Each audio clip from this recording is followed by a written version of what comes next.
Good morning. Happy Wednesday. Thank you for joining us again. Welcome to SAP Virtual Resources, where small businesses find clarity and confidence in their finances. I'm Sarah Page, a financial expert with over 25 years of corporate accounting experience and 3 years of helping entrepreneurs master the world of bookkeeping and accounting. Each week, I'll share practical tips and insights to help you navigate the complexities of financial management and drive your business forward. Join me as we unlock the keys to financial success. So, this week, the discussion is something that came to mind last week talking with someone else, and on whether the IRS, what they require for receipts for an expense.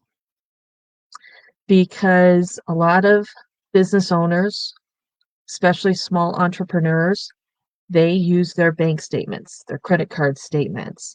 And is that enough? So there is a publication by the IRS. It is publication 583. It was last updated, I believe, the beginning of 2021. And it goes over a lot of business basics. I actually recommend this publication to anybody to read. If you're thinking of starting a business, if you just recently started a business, it's got a lot of very good information in there. But one of the things it goes over is different receipts to keep for your business records. It goes over gross receipts, which is your income receipts. It goes over inventory, but the one I want to cover today is expenses. So, expenses are obviously the cost you incur to run your business outside of your inventory costs, because that does technically go in another spot on your books. But real and truthfully, a lot of this I think falls under the same.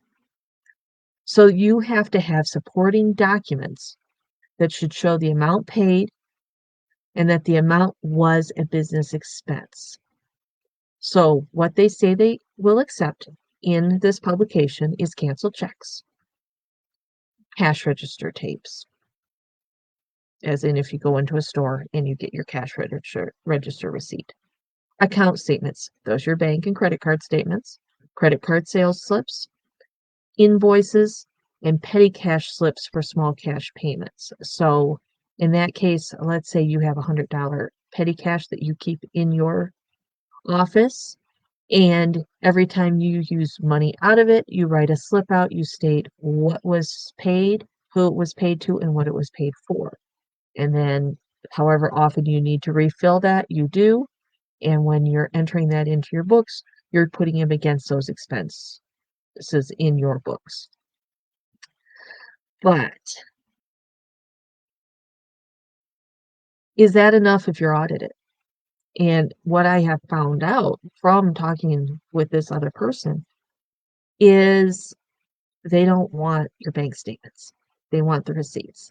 And the reason being goes back to this sentence, your supporting documents should show the amount paid and the amount was for a business expense.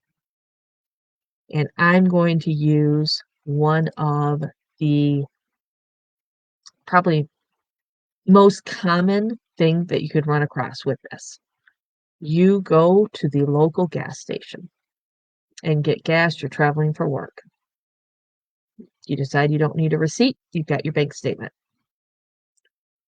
When you look at that bank statement, was that charged for gas? Was that charged for snacks? Was that charged for smokes? There's no way to know looking at your bank statement. Obviously, if it's fairly large amount, you're going to assume it's gas. But what if it's $15? What if it's 10 something? Did you top off your tank? Did you buy snacks? What did you get? So that's why in a case like an audit, they are double checking your actual expenses. And if you don't have those receipts and you just have your bank statement, how can you prove those receipts were for an actual business expense that is allowed to be deducted from your business on your taxes?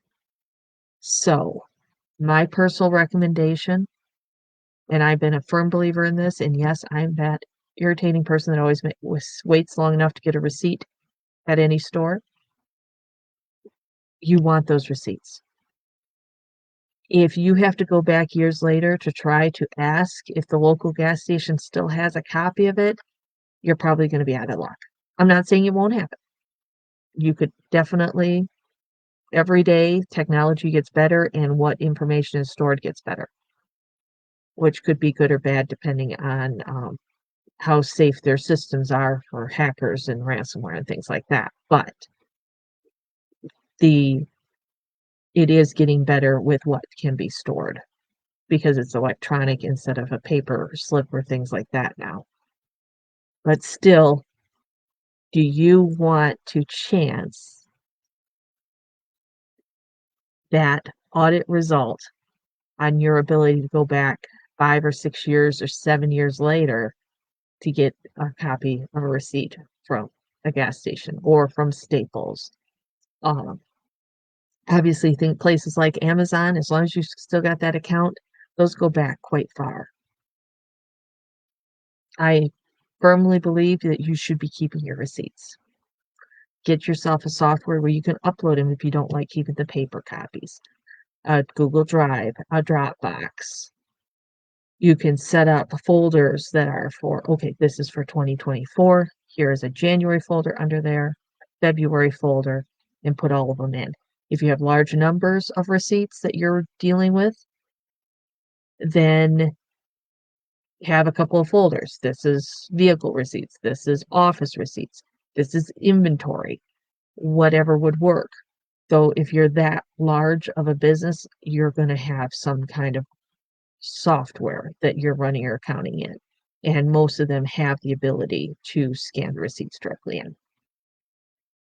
I know QuickBooks does, Wave, I believe, does, FreshBooks, HoneyBook, Xero, they should all have that ability to easily take a picture of this receipt, scan a copy of the receipt, and upload it, attach it to that expense in the books.